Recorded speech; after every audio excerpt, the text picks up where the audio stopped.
my biography in 10 words or so. Any okay, well, I was born and raised in Romania during communist times, authoritarian, oppressive regime. And the regime changed when I was about 14, so it became democracy and all that.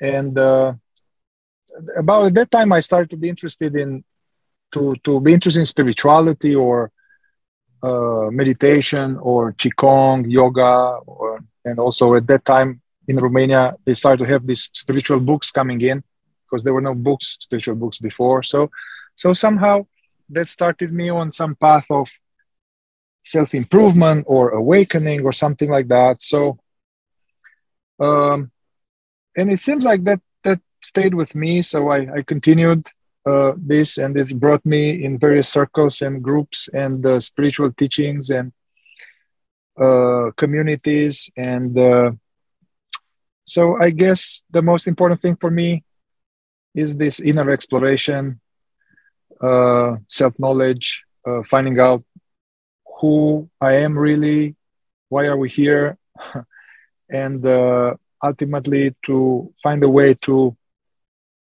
have through inner work to reach a place of having inner peace, inner harmony, experiencing love, joy, feeling okay in the present moment. And so, yeah, that's, I guess, the most important part of my biography. Otherwise, I'm currently a psychotherapist in California, and I started to combine spiritual teachings, spiritual work with therapeutical work connected to, processing limiting beliefs, traumas, addiction, stuff like that. So I started to, part of my path, I could see that they need each other. This somatic psychotherapy or good psychotherapy and spiritual stuff connected to presence and meditation, consciousness, they need each other. And otherwise, I love archery, music, rock, hot springs, nature. Profession? My profession, I'm a psychotherapist. Mm-hmm. And psychotherapist. Have a special name or specialty or something that you call it? Well, I mean, that's how they call it here in the United States. In many countries, psychotherapy or marriage and family therapist. And it's a broad term. I don't know, like a counselor or psychologist, however you call it. But it's not a coaching or something like this, or? Yeah, coaching is, I guess coaching is part of psychotherapy, but psychotherapy is more than just coaching. And I'm particularly interested, there are many types of therapies, and what you see on TV or lying on a couch and saying all these things or whatever you see on TV. There are many types, like talk therapy, where you go to therapist and you talk, and the therapist says, "Oh yeah, that's sad. Yeah, tell me more about that." Exactly. So I don't do this so much. I do a little bit of that. I'm interested in somatic psychotherapy, awareness-based somatic psychotherapy, which is more than just talking from my head to the client's head, but it's some kind of combining, going inside, closing the eyes, becoming aware of not just the thoughts, but the feelings, the sensations, the memories, and looking at them slowly from awareness. Not just talking about what happened, but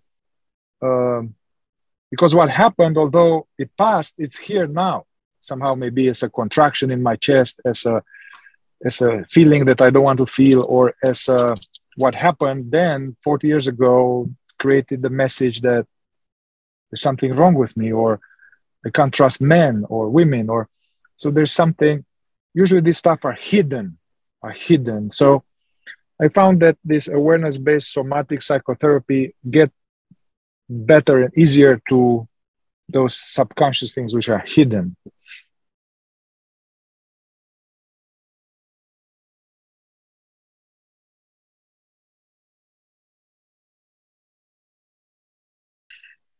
Well, as I mentioned before, for much more of my time, of my life, as I was interested in the inner world, I was using the lens of awakening teachings, awareness teachings. So all of those spiritual attempts like the Fourth Way, Gurdjieff Uspensky teachings, and many other teachings like Zen, non-duality, Advaita Vedanta, David Hawkins, I don't know, Thich Nhat Hanh, Adyashanti. Anyway, I followed many teachers and teachings, Eckhart Tolle, many. And somehow I was almost hunting for knowledge about the inner world. And also I was looking for a technique that would be like, this one, I'm going to have this technique and it's going to make it good.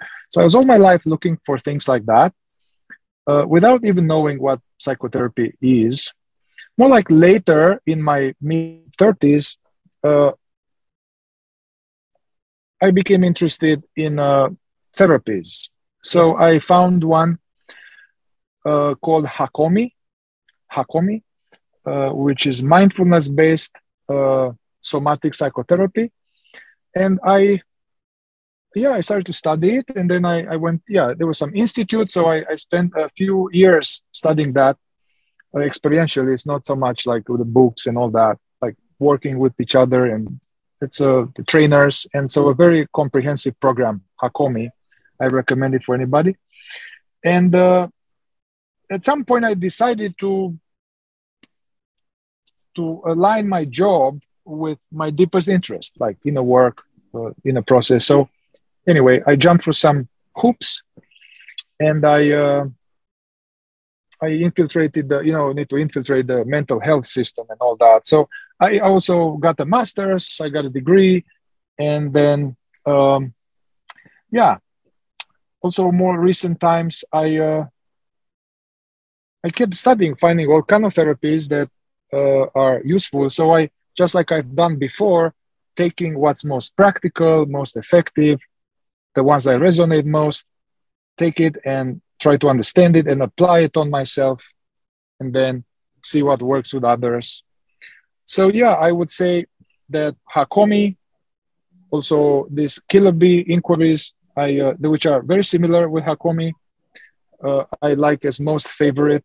But also my experience with this kind of presence teachings, witnessing, self-observation, all the spiritual background helped a lot, actually.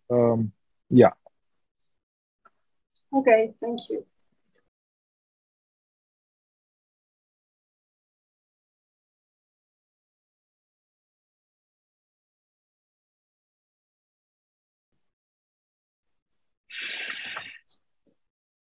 Why did I choose this profession? Mm-hmm. Yeah.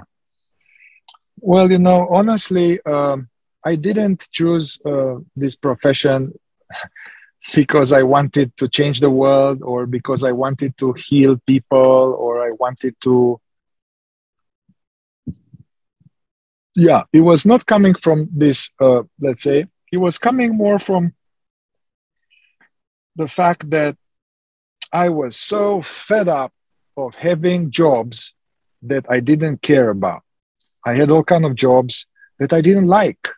And, I needed to do them to support myself and I guess integrate in life. I didn't like them. It was like killing my soul. And so, while all along, for all this time, my passion and juice and interest and love was about the inner world, the inner processing, the inner world, or the looking inside and all that. And for a long time, I didn't know that there is a job that has to do with that. So somehow, I guess in the Romania, especially communist Romania, there's no therapist so much, or you go to therapist only if you're really, really crazy, like what will be in America, go to psychiatrist maybe. So there was a stigma. I believe in Mexico too, or in Latin American countries, there is a stigma about going to the therapist, and it's not cool, perhaps. So my interest was twofold. One, to to align my heart's deepest interest with career and money and job. So then I can do something that I like, that feeds me, that I love. And this is actually a good life advice if to apply, if possible. It's not all the time possible, but to find a job that we like, that's like almost like a vocation. It's a vocation. Like, I love this. I would do this even if I would be unpaid, because that's what I was doing. I was doing this just for fun. I was paying money to go to all of these things. So anyway, to find a job that is a vocation, that will save a lot of misery. So, and another aspect was that I was all the time interested in the inner. I was interested to explore the inner workings of my mind and heart and all of that consciousness, to bring myself from more suffering to more peace. And after some time, I became aware that I like to be involved in other people's process of doing that. So anyway, I chose it because I love the process of inner work, inner looking inside, either with myself or others. That seems to be the best use of me and what I like the most. And yeah, it does feed me a lot. Feel content, at the end of the day, satisfied. Also, part of the work that I do, it's also I'm dropping in a lot, meaning meditating or like coming back to myself, even with the client. So somehow it pushes me to continue my process deeper, you know? Yes. Yeah. Okay. Thank you. It's fun. It's the most fun job for me. Yeah, okay. That's it. Maybe if I were a rock star and a drummer, I would like that too, but I'm not so good.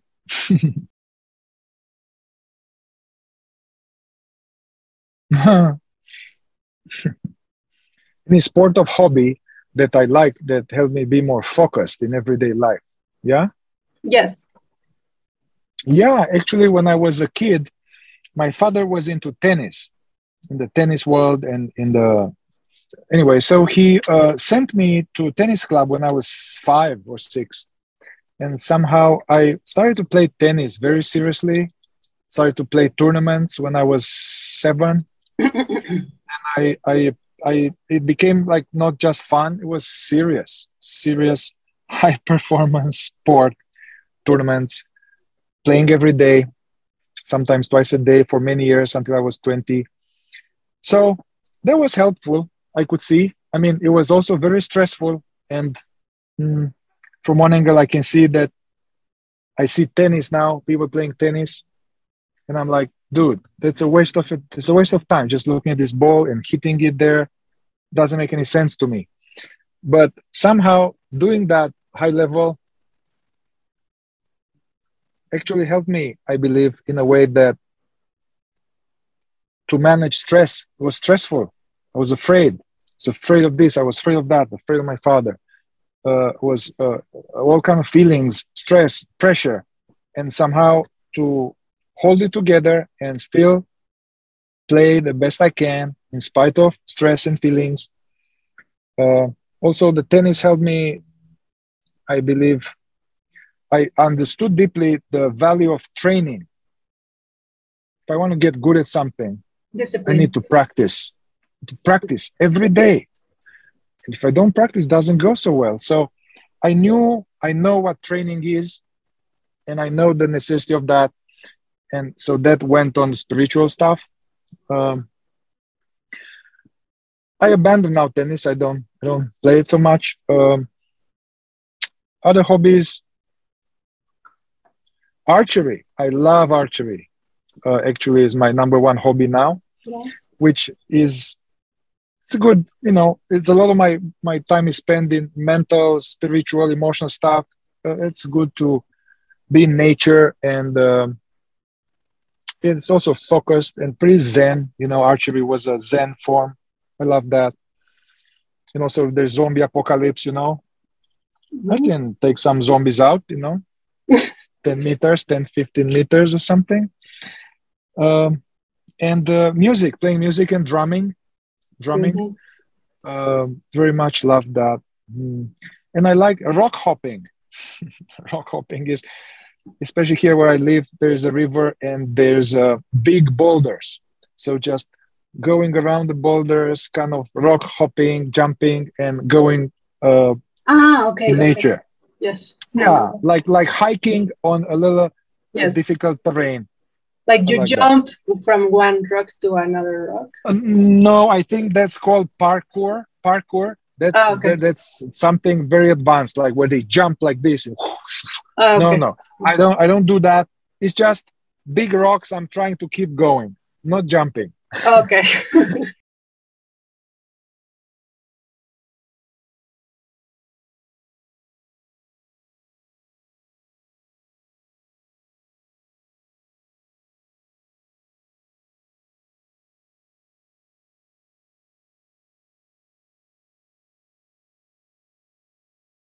I do have, but I love. I'm okay with a little violence and with a little edgy stuff. Okay. So if you are expecting to tell you some nice, uplifting, no, I'm expecting Johnny Wick, maybe. What? Johnny Wick? No, but not. Johnny Wick. Johnny Wick. No, I haven't seen that. No, I like. I liked a lot when I was a child. I liked Braveheart with Mel Gibson. Beautiful. I liked. Yeah, this is a hero. I don't know something. I like the Gladiator a lot. Okay. Gladiator. Yes, very nice. I liked Fight Club. I liked Fight Club a lot. Ooh. Fight Club. It's pretty esoteric movie if one can stomach a little bit of violence. I mean, Matrix, Avatar. I'm not ashamed to say, but I really loved Walking Dead. Walking Dead is a TV series with zombies at the end of the world, apocalyptic stuff. Okay. In terms, let's say more spiritual, uplifting movies or deep movies, I recommend Revolver. Revolver feels like an action movie, but actually it's pretty esoteric and with a deeper inner meaning. It's about the ego.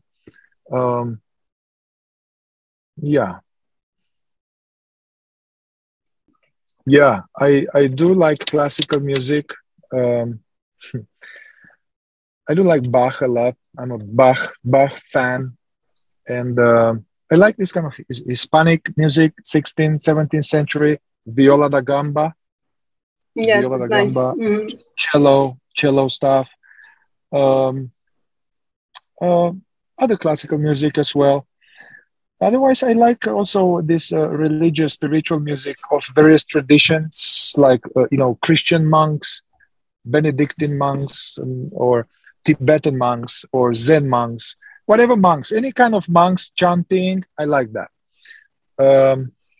Like Indian music, ragas and this traditional Indian, not Bollywood, but traditional ethnic music like Indian, Persian, Sufi. In terms of contemporary music, I'm very picky and I like rock. I like rock music, alternative rock, atmospheric rock. I discovered more recently the band Tool, and I love them. I find them very, very profound. And also their lyrics are very profound and very deep. And anyway, it's not for everybody, but yeah. Okay. It's not heavy metal, yes?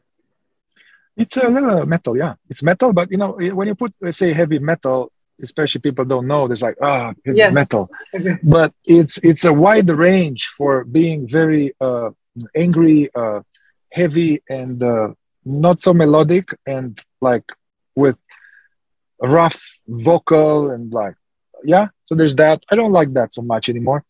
And there's also a very intelligent, sophisticated musical, like I find Tool like the Bach of metal. So yeah, more like a artsy, sophisticated metal. Yeah. Okay. Like a Nice. porcupine tree, if you want to check it out. Porcupine tree antimatter tool.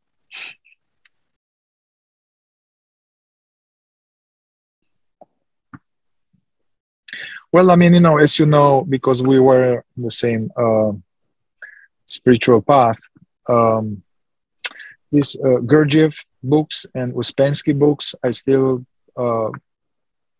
I love those teachings. So the Fourth Way, In Search of the Miraculous, Rodney Collins books, I love them. Yeah. Otherwise, I would say there, Eckhart Tolle, you know, The Power of Now, The New Earth, very powerful, healthy spiritual teachings. One of my recent teachers, Francis Lucille, some wonderful books. The Perfume of Silence, it's called. The Perfume of Silence and Eternity Now by Francis Lucille. Some books by Rupert Spira. These are all spiritual teachers, non-duality, Advaita. Rupert Spira, any book by him, very clear, articulate teacher who used to be connected to Fourth Way. So actually, for people who were in some Fourth Way groups, or that maybe they got stuck in somewhere along on the Fourth Way, Rupert Spira I recommend a lot, because he used to be in some Uspensky groups for about 20 years, and then he went on. So he was very helpful for me to understand better what self-remembering really meant. Many books. I mean, I love Thich Nhat Hanh, The Miracle of Mindfulness, Being Peace, books by Adi Ashanti. And otherwise, in terms of people who passed away, masters that passed away, of course, Gurdjieff, Uspensky, Rodney Collins, but masters who passed away, I love Nisargadatta Maharaj. Nisargadatta Maharaj, it's a book called I Am That. I Am That. It's a very classic Indian sage from 1900s. Any writings or books from Ramana Maharishi? Very deep sage.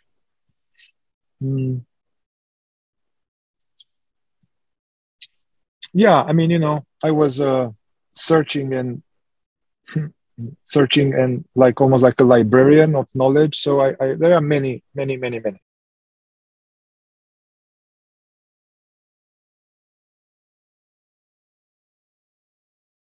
Yeah. Yeah, I love the painting, classics, the masters, the classics, European painting. I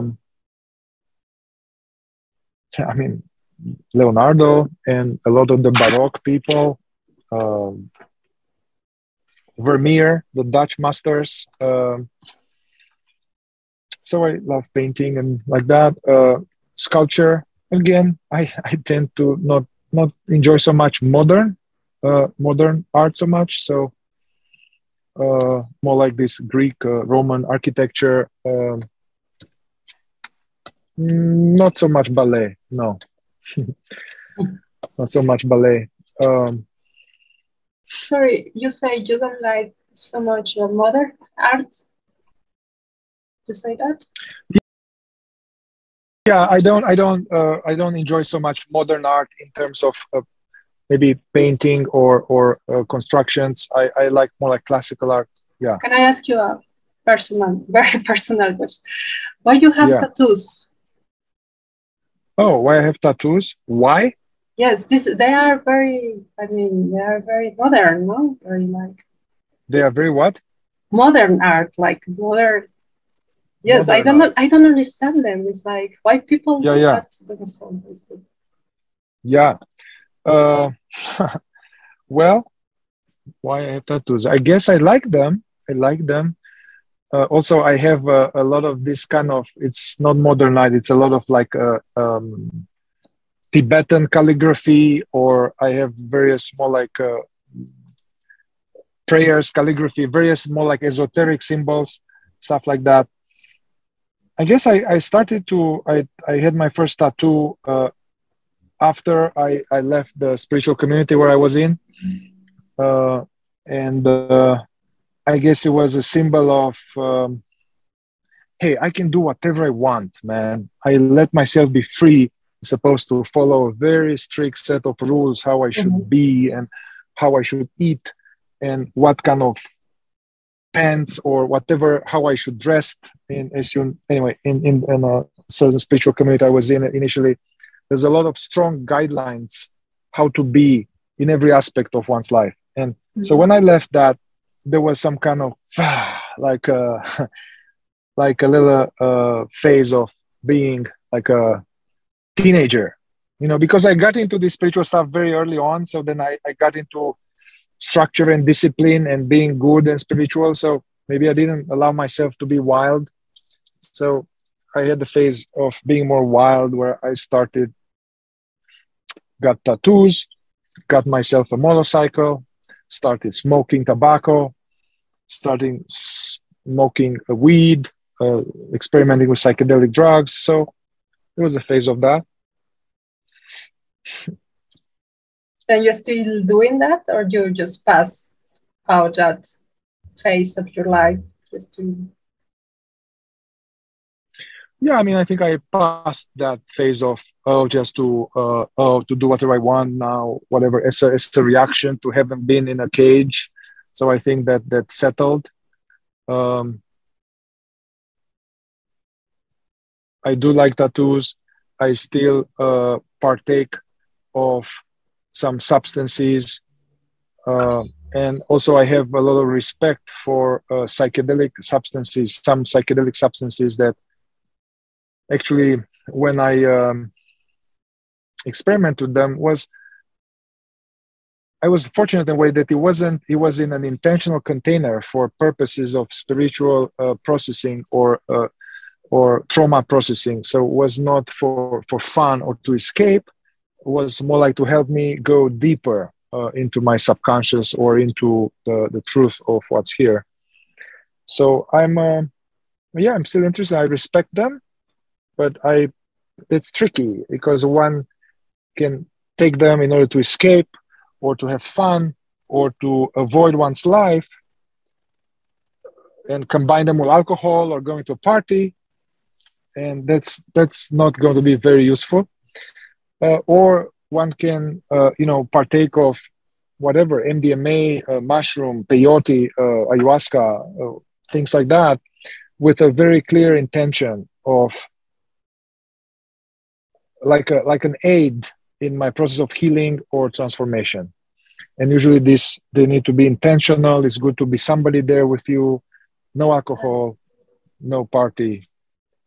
So psychedelic drugs are like you say, mushrooms, ayahuasca, and I don't know which other thing you mentioned.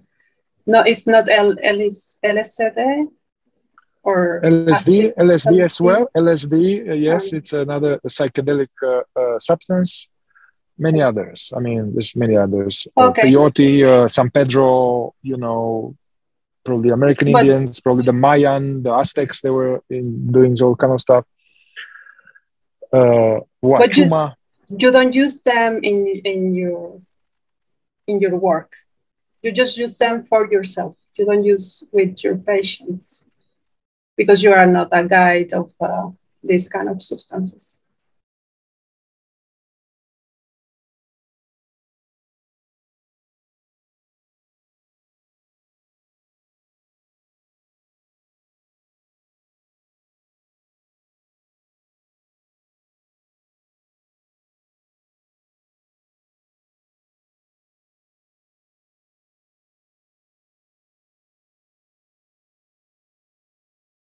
As a therapist, I'm bound to certain guidelines and ethics and rules. And so in America here in California, it's not allowed to do that. Although they are in recent times, they're this institute where they've been studying a lot scientifically the effect of using MDMA and mushrooms or LSD for processing trauma, healing addiction, depression, all kind of mental health issues. And they are in very advanced stages of trial. And in some states, I think in America, like mushroom is legal. And so there is a big movement towards legalizing some of them, and also legalizing using them in the context of psychotherapy, especially MDMA or psilocybin mushrooms or ketamine. Ketamine is some other substance which is actually the only one that is you can go to a ketamine clinic for processing trauma and stuff like that. So I would say that for myself.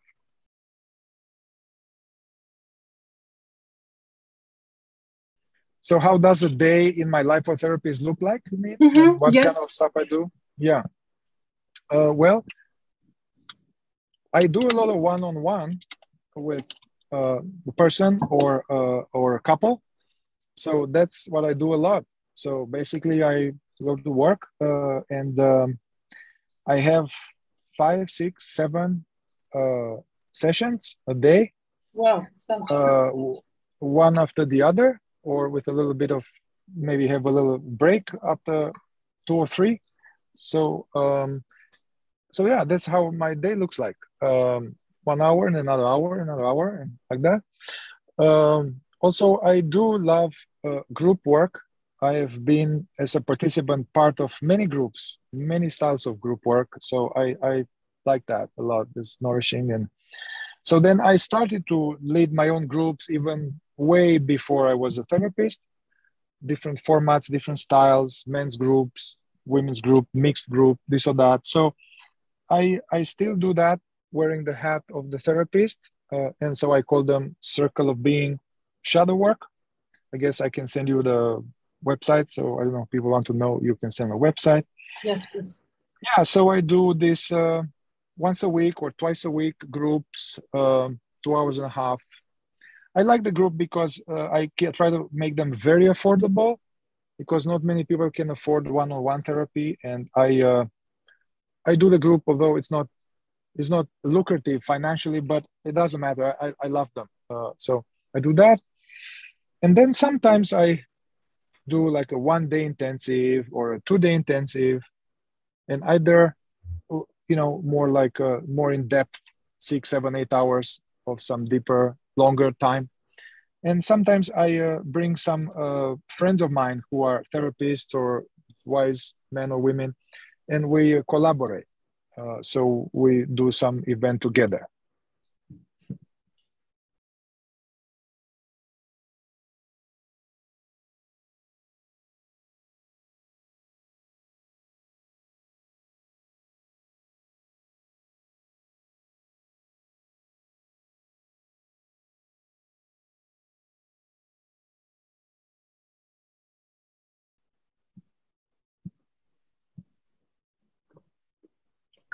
Well, I have a little difficulty with this question, because like it almost wants to, it's looking for some higher state, some high state, some temporary high state. Let's say something happened, and with drugs or without drugs, like something, and like, whoa, the green is green, and then I see this and my mind is clear. So yeah, I don't care about these things, these states, peak states. I don't care about them so much. And I used to care a lot about high states, and I was trying to have more high states. And I thought that the aim is to have this high state and then prolong it, I guess, to be in it all the time. And somehow, yeah, that is some kind of junkie. It's some spiritual junkie without drugs, you know. And what my understanding about these states is that these states come and go, and whatever comes and goes is not a real insight. Maybe what is useful in these states, some peak states, what is useful is that if I have some insight or revelations in that state that remains with me afterwards, meaning that we have a certain experience and then there is some deep understanding, you know, like in a fourth way, not just mental, but deep insight, understanding that I am not the body, or I am awareness, or that this awareness that is hearing these words, like your awareness, this awareness which is hearing these words, is not limited actually, or that there is anyway. So there are revelation insights. So what's valuable about states is that what lingers, which is some understanding. Otherwise, it's just like, you know, as one of my teachers say, why don't you just smoke a big joint, and then you have a very high state, and you know, and then it goes away. Okay. So yeah, I don't know. I did have with substance actually something that it's with 5-MeO DMT, which is supposed to be the psychedelic, the Everest of psychedelics, and that actually it's a very powerful. Not recommend to do it alone, and not recommend to do it unless you're ready to die. In some sense, and somehow.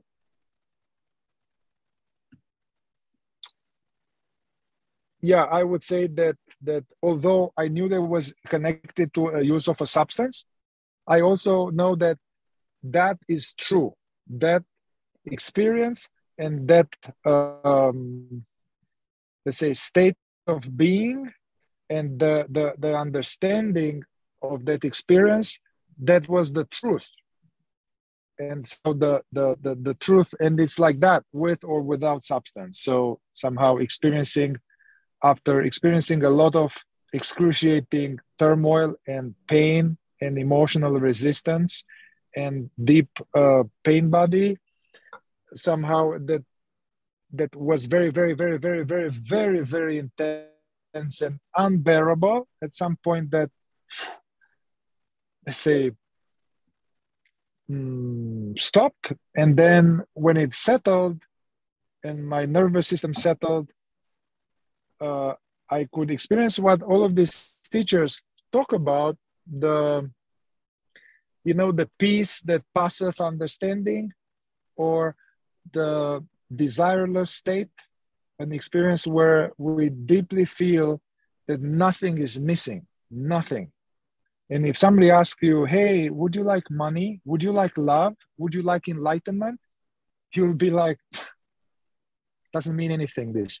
So absolute fulfillment, absolute contentment, while having no thoughts, and somehow realizing that is actually our true nature.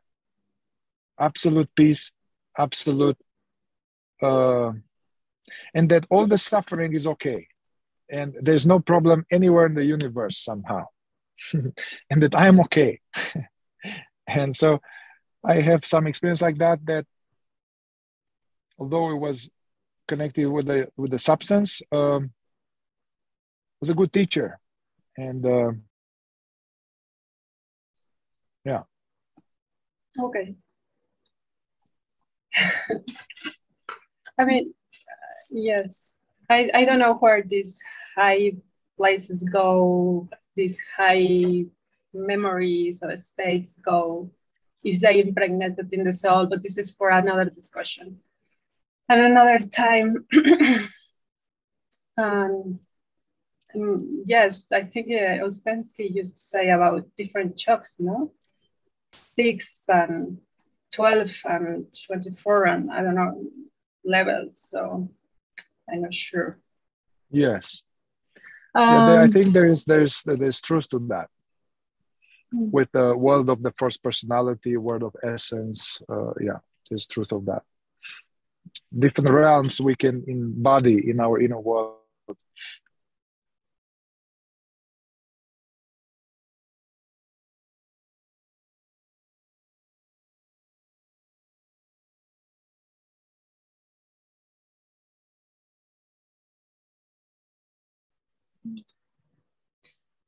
Do you think that the spiritual life is different than life itself? No. Okay. Why?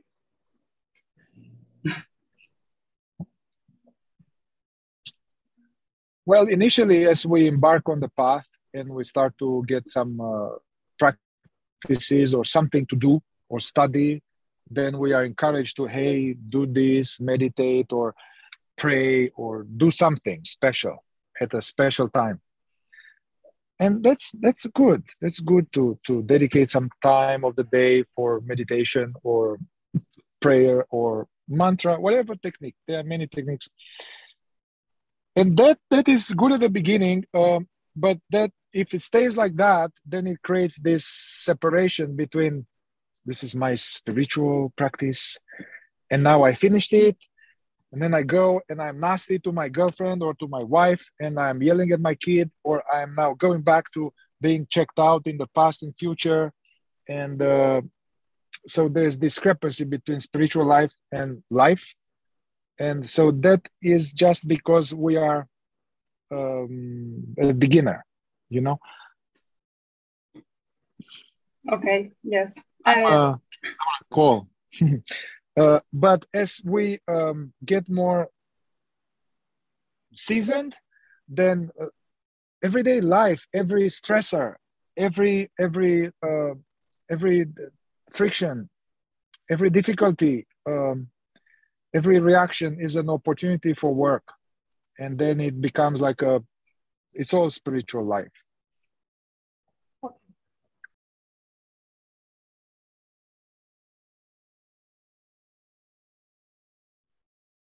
If I do any discipline or any practice after, let's say I work with people, yes, to recover my energy.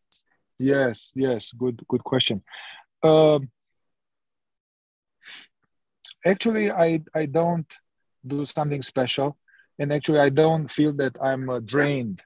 At the end of the day, I actually feel good. I mean, I don't want to listen to people or focus on people anymore, and I like to, but I feel good. I don't feel drained. I feel actually peace in my body and clear my head, and it's like so I don't what I do is that afterwards, I watch a movie or I do some archery or I listen to some music or I go to the river. So I do something, like that. But I know what you mean. I think the more we clear ourselves from, we do the more our inner work, then let's say if I have a lot of unprocessed stuff, if I have a lot of, let's say, unprocessed stuff, painful feelings, painful stuff in my body, and things are there. Now, if I work with someone, they have painful feelings and stuff, I'm going to feel them. And because I am already uncomfortable with my feelings, their feelings will make me uncomfortable. And it's going to be like, so that's difficult, Mm-hmm. But the more we do our own inner work, then I'm much more comfortable in my own feelings and sensations. So things move through, whatever the pain of the client, they move through. It's okay. But it's good to do some, grounding practices or self-regulating practices or something like Qigong, Tai Chi, meditation, drumming, oming, dancing, whatever, many things. Okay. No. And also my understanding of addiction is that I'm taking drugs not to be here as addiction. I'm taking this in order to, because it's painful. My inner world is painful, and I feel anxiety, or I feel something that I don't want to feel. I don't have tools what to do with it, or it's too much. And so I'm going to smoke something, or I'm going to do something. This addiction can be from bad drugs to chocolate, to seeking love and relationships, to movies, to anything, being busy. Yes. So these things are more like to temporarily alleviate inner pain, but it doesn't go to the roots. It doesn't go to the roots. So the inner pain will come again, even with more shame and guilt. So I don't resonate with this using of that to be more sharp.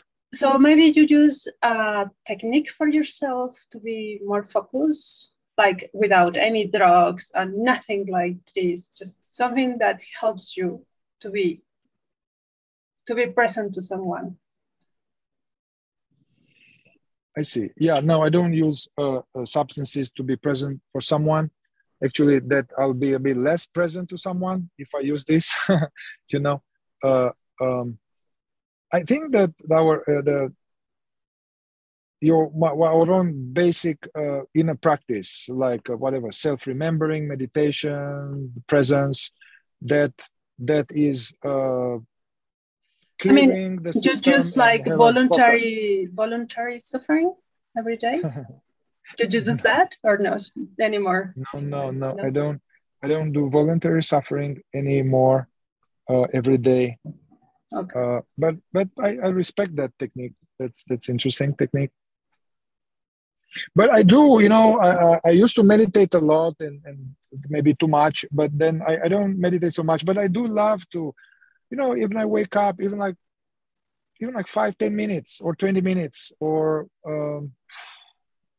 it's a love of it, not because I have to do it or because Uspensky said to do it, or just it feels good. It's nourishing my soul, Or when I have feelings, or I have various unprocessed stuff, I go inside, meditate a little bit to get more clarity, and then process.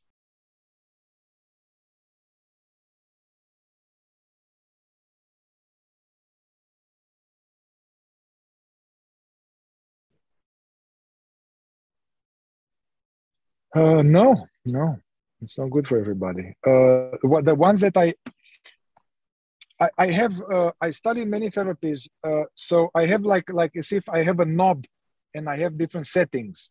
Like when you want to grind your coffee, and you can make it fine, or Turkish coffee, or you can, So I have different settings. So I adjust to the person that is in front of me to take them where they're at. Ideally, in my experience, the most effective modality that I found are this awareness-based somatic therapy, like Hakomi or Kiloby inquiries. So I prefer to do them, and I find them that's the most effective. However, not anybody can engage in those. In order to engage in those therapies, one needs to have ability to focus attention and to be a little bit more stable, a little bit stable. Some people have had so much trauma or so much stuff that they can't witness.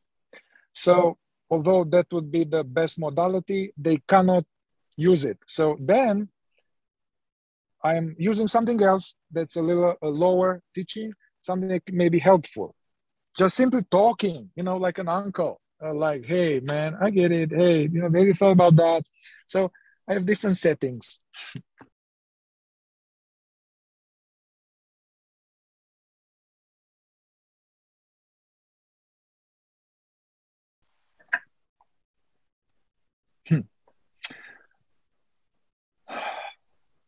I do like, from the fourth way, that remember yourself always and everywhere. I do like that. However, it's challenging, and one needs to know much more than that. I do like this from one of my teachers saying, meditate, investigate, celebrate. Meditate, investigate, celebrate. Nice. Which are like different stages. Like, okay, first get more conscious, tune into, so this meditation as being a portal to our true nature. Yeah, meditation ultimately is not a practice. It's meditation is what we are. Anyway, now if there is some problem, some suffering, some anxiety, some inner conflict, then I need to investigate. So, okay, what's up? What's going on here? Oh, okay, there's something here. Investigate or process. Yeah. Mm-hmm. When that has cleared, then and things are good, then enjoy life. Enjoy life. Perfect. And then again, there's some shit. Investigate, meditate, celebrate. Very good.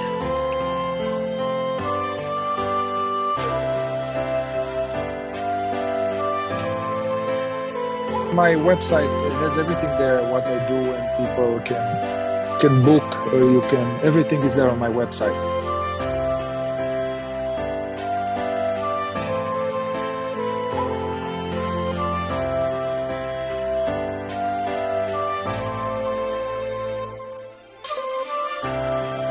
Okay, thank you very much, Mihai. This is okay.